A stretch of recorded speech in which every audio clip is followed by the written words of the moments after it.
What does the cue ball naturally want to do after it hits the object ball? Let's take a look.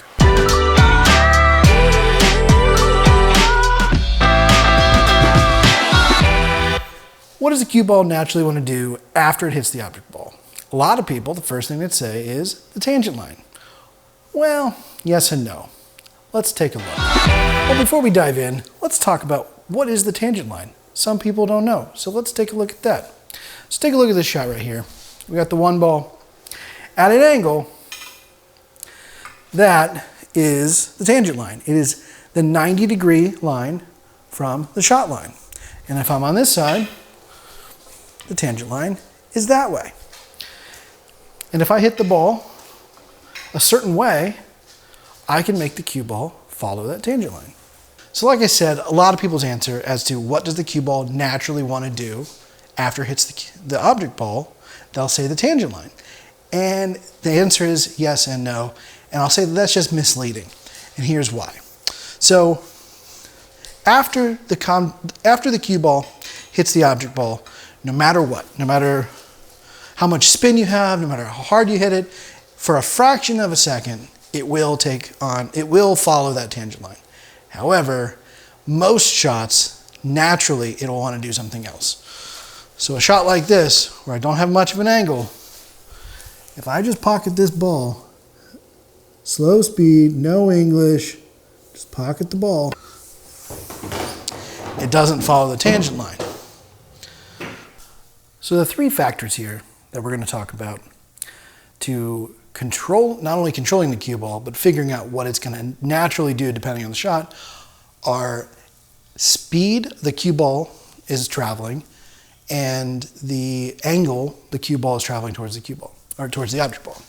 So if you are nearly straight in here, if you want to take that tangent line, you have to hit the ball incredibly hard to follow that tangent line. You have to hit very dead center, maybe a little bit below center, and very hard for the cue ball to travel along the tangent line. Whereas the thinner you get, the easier it is to follow that tangent line. You don't have to hit it nearly as hard here.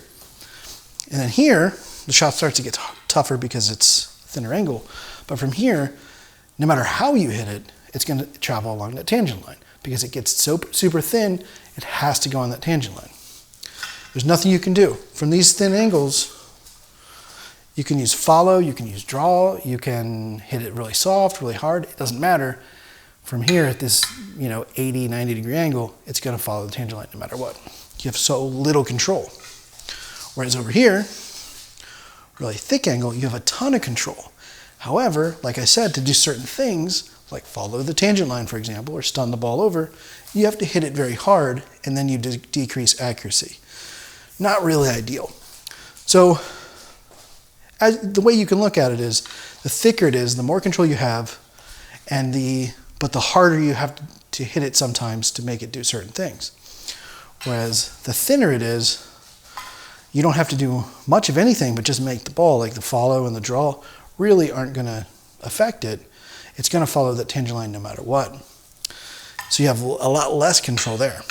The best angle, to me, is roughly around 20 to 30 degrees. So right here, you have ultimate control, in my opinion.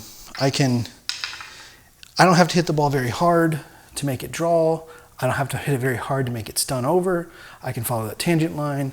I can softly make it go up. I can softly draw it. There's a lot you can do with this angle.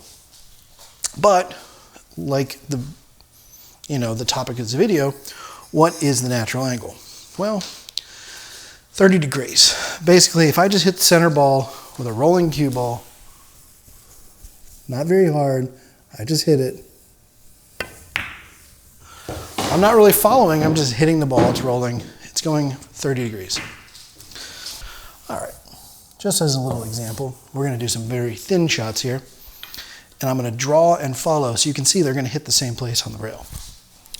So right here is a draw shot. Hopefully I can make it. It's a very tough shot, very thin. This is with 6 o'clock below center.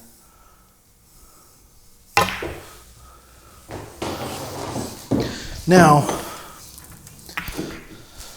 same shot. Pretty much same angle. Now we'll hit it with a follow shot, follow stroke, above center, 12 o'clock.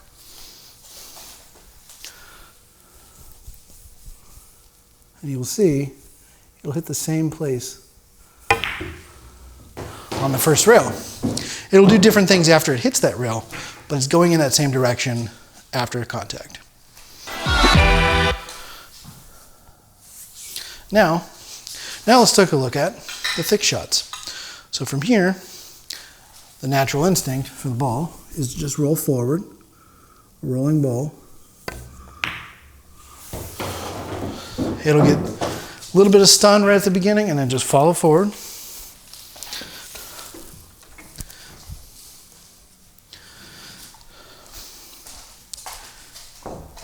But as the angle gets thicker or thinner, the natural angle still follows at 30 degrees. So it does not follow that tangent line. Now back to tangent line. This is a pretty tricky video, so I'm kind of going off on a tangent. But right here from this like probably 25-degree angle, if I want to stun this ball along the tangent line, it's a lot less effort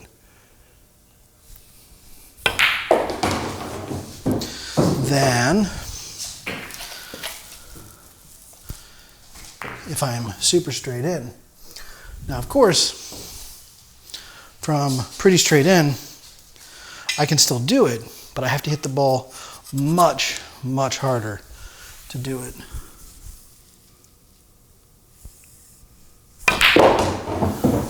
And therefore, you lose some control. So when you're playing straight pull, you're playing 9-ball, you don't want those really, really thick angles. You want about 20, 30 degrees so that your cue ball will naturally go in a place where you can do some damage. You can get to the next ball. You can break up clusters naturally.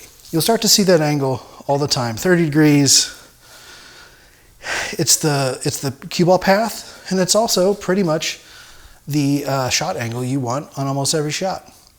Hope this helps. Hopefully it makes sense. I know I'm all over the place. For such an easy concept, it's kind of a hard concept. If you have any questions, let me know. Good luck.